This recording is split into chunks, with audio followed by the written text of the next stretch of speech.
Welcome back to the Community Impact Series. I'm your host, Chakeia Blocker. Last week, we met with Tunde and learned about the heart behind H.U.G.S. Today, we're continuing to go a little bit deeper. We'll explore the moments, the challenges, and experiences that transformed her passion into purpose. Welcome to Chapter 2, The Impact Story. Spoke about how globally other countries are, ahead of the game with educating their citizens on sex education, body autonomy.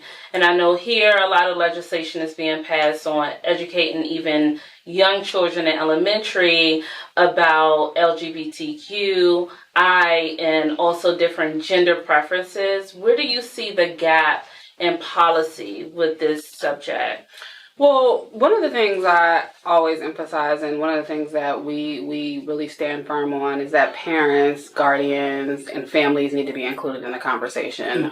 It's important, right? Because there are so many, again, things that our young kiddos have access to and that are exposed to, even if it's not social media like we talked about earlier, or even if it's not technology where they're accessing this information, they're hearing it from, I like to call it the lunchroom conversations, right? Where, you may have a young person who is exposed to something at home, or they may be exposed through, something that another young person may not have been exposed to. So they're going to bring those conversations to the lunchroom table and have those conversations. And so, I always tell parents, this topic is uncomfortable, but we have to make it comfortable so that our kids feel comfortable coming to us. And we have to also make these conversations comfortable in an educational setting. So I feel, to answer your question, in terms of policy, it's like really bringing all stakeholders to the table. And what does that mean? Having our parents, having our guardians, having our educators feel empowered to have some of these conversations that you talk about. So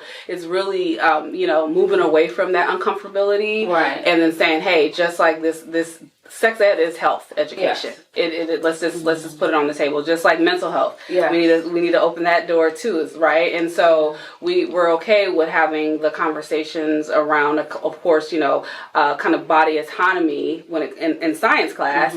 But why aren't we talking about what the body does and how the body is connected to the mind, et cetera, and all those things when it comes to sex education, mental health, et cetera. So I think we really need to have a larger conversation around what policies are in place to bring all stakeholders to the table.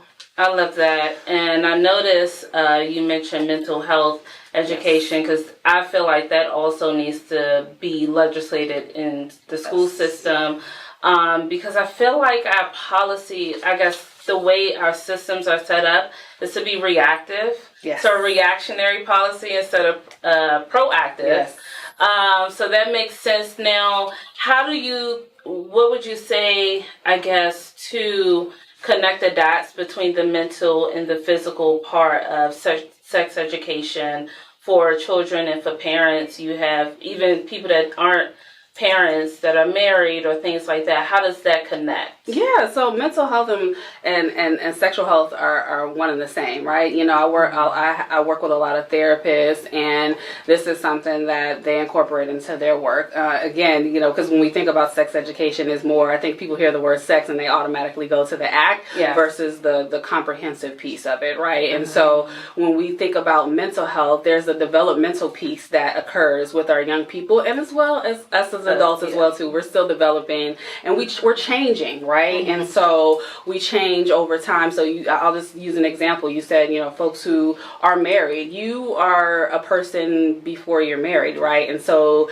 before you're married, you may be mentally one way, and then after you're married, that mental health component changed. Same with sex.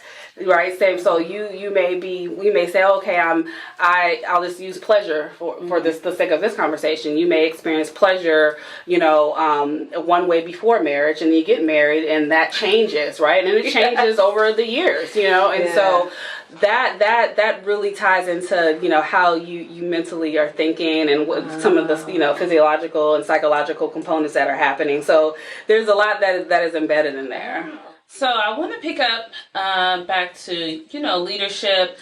So how do you stay grounded? How does Tunde stay grounded with having, operating a taboo space, I would say, for some people, and for people that feel uncomfortable about the conversations. So I always remember why I started, right? And that really helps me stay grounded when trust me, I have uncomfortable conversations all the time, whether it be, someone saying something on social media under their page, like, oh, what is this sexuality under young people's, my youth helping us grow sexually page, or, a parent like, well, how are you teaching young people this information, or a faith-based organization who may not really understand why I'm doing what I do. So I really go back to my why, and that really helps me stay grounded. But then also thinking about, someone leaving a workshop who may not understand what consent is. And being able to understand, even at the age of 55, like, oh, this is consent. I wish I would have known this, and so being able to have that conversation, and then also understanding, people are coming from different walks of life when it comes to this topic. And so that really inspires me to do what I do. Another thing is, like, every uncomfortable conversation could prevent a future crisis. I always say that, right? And so, making sure that people understand, like, their body, their minds, and just really understanding, even with our young children, again, this is sex education. When we have these conversations early, they feel empowered to say, I understand it's okay to say no. I understand it's okay to wait. And I think a lot of times, folks, one of the biggest things I always hear is, folks are always saying, and I'll just say parents, because I am a parent. It's like, oh, well, if we expose our children to this topic, it's going to push them to want to know more. I used to think that. And it's like, no. Exposing them, it's actually the opposite. They feel more empowered to have healthy conversations. They feel more empowered to come to you as a parent and have these, these conversations. Are they uncomfortable? Absolutely. But when you have the tools and resources to have the conversations, you feel more empowered to provide accurate information. And so, a parent may finally feel confident talking to their child once we have a workshop, because they're able to say, you know what?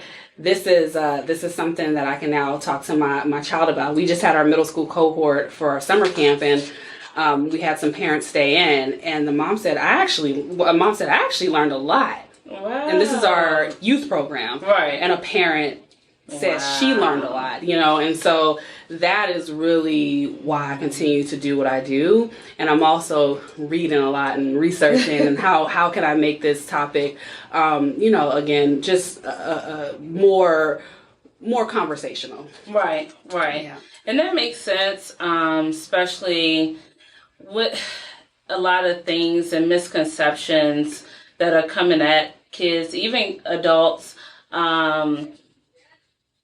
I wonder could you explain what is a misconception that you've come across with pertaining to a myth within your area, I guess, with sex or sex education, wellness, mental wellness? What is a myth that maybe you can dispel to help us? No, sure. I mean, I have so many, but one that just really came to mind for me is that sexual health is just sex. And it's more than that. It's more than, we talked a lot about it just in this conversation. It's wellness, it's health, it's communication, it's healthy relationship, it's informed decision making. I mean, I can go on and on and on, but sexual health is more than just sex. It's providing individuals the tools to make informed decisions about who they are as an individual. So we take the word sex out of it. What do we have? Health.